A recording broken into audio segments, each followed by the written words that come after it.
Aye. So, yeah, the training before Scotland's Strongest Man, it was maybe a bit up and down, to be honest. A few things, just personal life and kind of work life as well. I was working night shift, so that kind of had a bit of a negative effect on the training. But well, for me, I always feel that when I'm training, I always make it harder for myself. So if I'm training and I'm hitting comp weights for maybe 3, 4, 5 reps, I know I've got kind of a few extra reps in the bag. So I was fairly confident going into Scotland's. So then, yeah, we drove down the night before as we normally do, stayed over in the hotel, and turned up for Scotland's on the Saturday, and yeah, I was feeling quite, as good as I've ever felt looking at the events. With a squat in the final, there's a squat. My squatting's always pretty good. My pressing's, I think I've won the pressing every year pretty much in Scotland's, or tied it with tied it 3 years ago, I think it was, when we had the log marks. But I know my pressing's up there, and it certainly has been for the last while. So I was confident. Then you got your loading race. My loading's always pretty decent. My yoke, it was going quite well, and it was a relatively, it was a decent weight. I knew I could move fast with that yoke. Training went well with it, and then the stones is always, it's a good one. But then you've got the likes of Big Tom, you've got Benton, you've got Pollock. There's a load of good names this year, and it was a good day. So it was an emotional day, I think, for me as well, and for Tom, I guess, because that was the first year that Mum hadn't been alive for Scotland. So it was kind of, it was strange, because normally you see Mum in the crowd there, or like last year she didn't make it down because she wasn't so well, but straight away you phone her and tell her how it goes and stuff, but she wasn't there. But she was there, she was watching down on us all. Like, it was nice. So yeah, the first event, the yoke press, I think I pulled up, there was 17 guys, and I picked out 16 out of the bag, which was a bonus, so I kind of sussed out all the other boys had done. I think Big Tom, I think he'd done 12 or 13 reps, I can't remember. So I knew basically I had to do 13 or 14 reps for the win. So again, I kind of felt quite confident, and I remember going in, the first rep just flew up, it felt like nothing. And I genuinely believe I had 20 reps there if I had to on the day.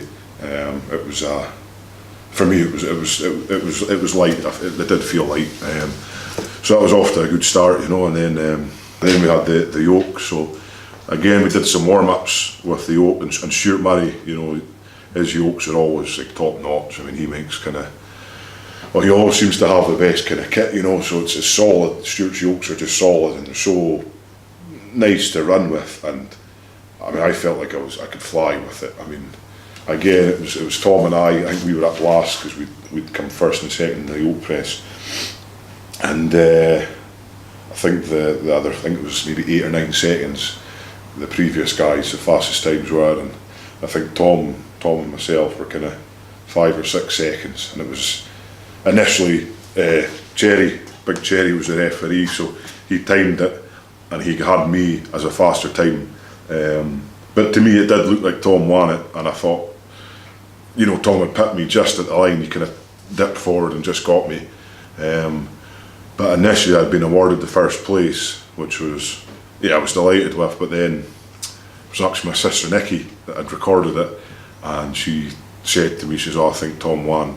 I says, do whatever you want to do. So she showed it to Stuart, and then it was agreed that Tom had got first place and I'd been awarded second, which was fine. It was a fair result, to be honest. It was only a point in it, and it is what it is. It's one of them things. And then on the squat event, and again I was a bit apprehensive with the squats because it was out of a monolift, and normally I'm out of a power rack, and I kind of take a couple of steps back. So I was down at Stuart's in Burns Gym down in Dumfries, a couple of weeks previous to the final. So we tried out the monolift and everything else, and it felt okay. It was just getting used to it, but it was Danny Moore. I think Danny went up, and Danny weighs, I think he's under 105 competitor, and he smashed out 12 reps, Danny did, and so I knew, again, I was second up because Tom had won the yoke, so I knew I had to get at least 13. So I did pumped out 12 reps pretty comfortably, and then the lactic acid started building up, and I think I just lost my way on the way down on the 13th rep, and I've never fought in my life like that for that squat. It was incredible. And I knew I had to get it. It was either that or share the points, and I couldn't afford to do that. And then unfortunately Tom, he got 10 reps, and then I don't know if his core gave way a little bit and it kind of slipped off his back. But I mean, it is what it is. I don't know if it would have made much difference in the end result, to be honest. And then what do we have with that? And then we have loading on the loading, and again, loading's pretty reasonable for me. I'm quite decent, but Paul and Tom are really good at loading. They're fast. So I think Tom put up a good time, and so did Benton. I thought I finished second, but I think I finished third in that one. So I mean, that was still a reasonable top three. I mean, I try and go for consistency. If I'm kind of top two, top three throughout the event, the whole of the competition, I usually kind of end up on top. And then the next event, the penultimate one, was the grip event, the Hercules hold. But initially, a lot of lads were having a bit of trouble kind of getting balanced and positioned, and a couple of our boys were being a bit kind of cocky with it, thinking it was quite light, and then all of a sudden it got heavy, and then it was like, it was a bit funny seeing that, But I did it, and it felt okay. But I think towards the end, we got told not to kind of push back with our bodies. We had to just stay straight as a crucifix. I'd started to come forward, lean forward, so a couple of seconds taken away from me on that. I think it was still enough to finish maybe third, or I was in front of Tom anyway. So that was kind of the goal, to finish in front of Tom, because no disrespect to anyone else. I mean, everyone that's there, deserves to be there. We're all the top boys in Scotland, but I think Tom's just kind of maybe a cut above the rest, and certainly with me training with him and experiencing Tom in his training, he was on top form, so I knew I had to kind of pull out all the stops to beat him. Tom's squat's always been quite a notoriously a weak event for Tom, but he's put in the effort, and he's just worked so hard on it, and he's one of the best squatters now, I think, in Scotland, especially for a 6'8" giant. It's kind of, he's got a long way to go, but he's doing really well. So I knew I had to be on form on the day. So then we go on the Atlas stones again. It's kind of, I think I was kind of 4 or 5 points in front, and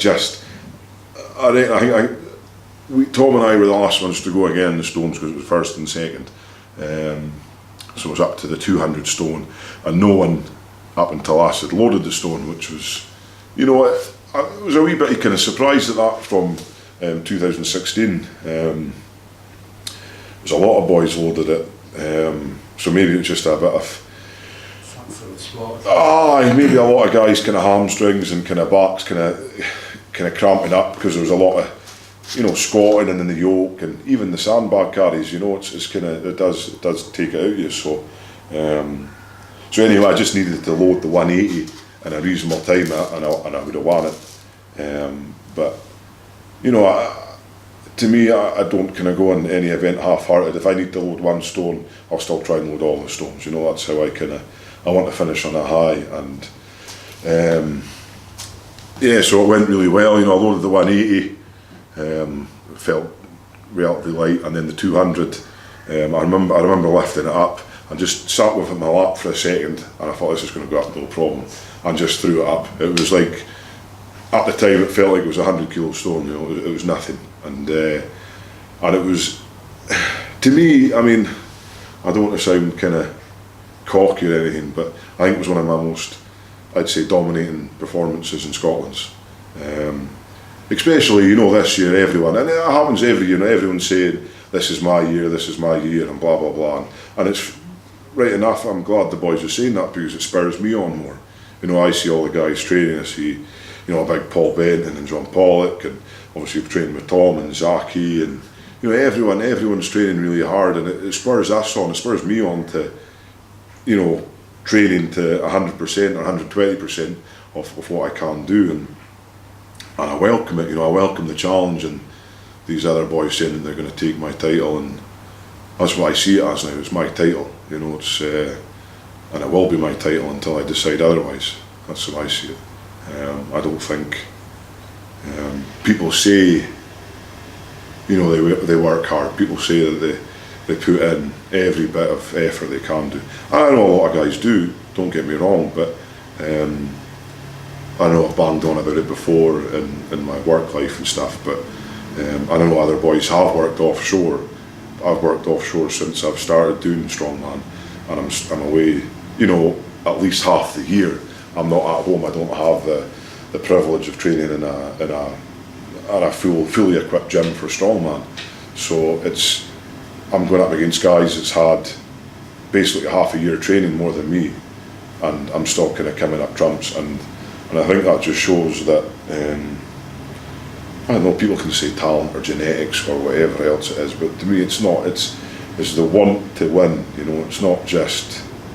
I don't just go there and turn up and expect to win. I put everything into it. I'm mentally and physically. I put everything into Scotland's Strongest Man, because to me, I'm proud.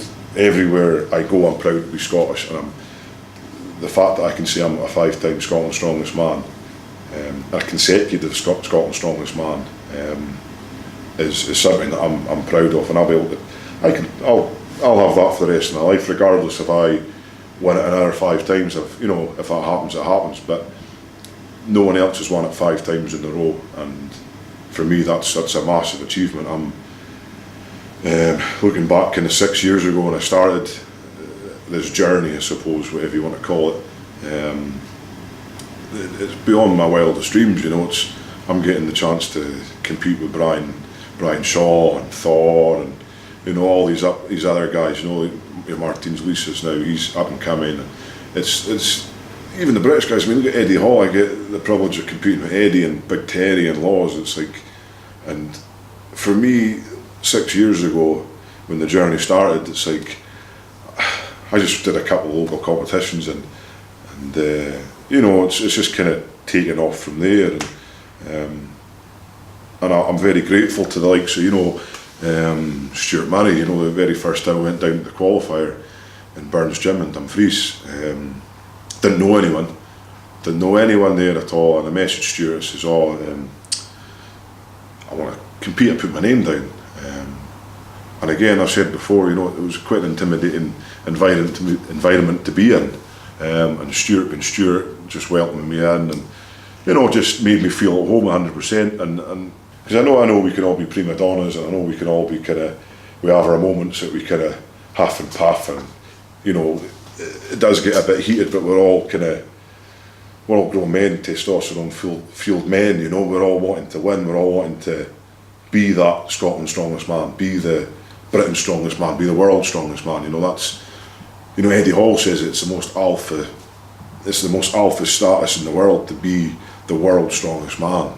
And to me, being the Scotland's Strongest Man, it's like, for me, that's like an alpha status. I can walk around in Scotland and I know that on that day I was the strongest man in the country, and for me that's just it's I go to bed happy when I think about that.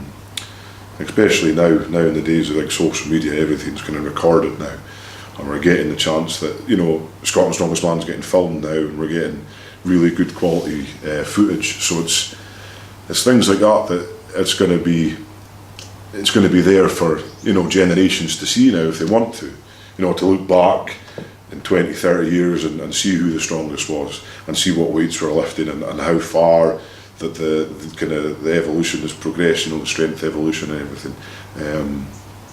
So it's just great to be part of this kind of bubble, you know. That's what it seems to be. We're in this strongman bubble at the moment. It's getting bigger and bigger and bigger and bigger, and I mean, I'm lucky enough to kind of be part of that, and you know, it's this iconic kind of generation of strongman. You know, it's just people deadlifting 500 kilos, squatting 500 kilos, you know, it's just phenomenal the weights that are getting lifted, and to think that me, a guy from the Highlands of Scotland, in Invergordon, you know, I mean, goodness me, we've had to work hard up here. We don't get anything easy up here, up north. So the odds aren't really in our favour to kind of succeed up here, but it's nice that when, you know, someone in the community does succeed. So I just hope, I hope that I can carry on and kind of keep the strongman name going and keep the Stoltman name going in strongman. That's my kind of, I like to think I've made quite a good name for Stoltman, for Team Stoltman in strongman, and I hope Tom's got a long career. I just hope Tom can kind of live up to the expectations that he's put on himself and that we all expect of him, because Tom has got that kind of that X factor, and I think with the right guidance and the right people supporting him, Tom has that potential to really succeed and go far. Trying to be bitty.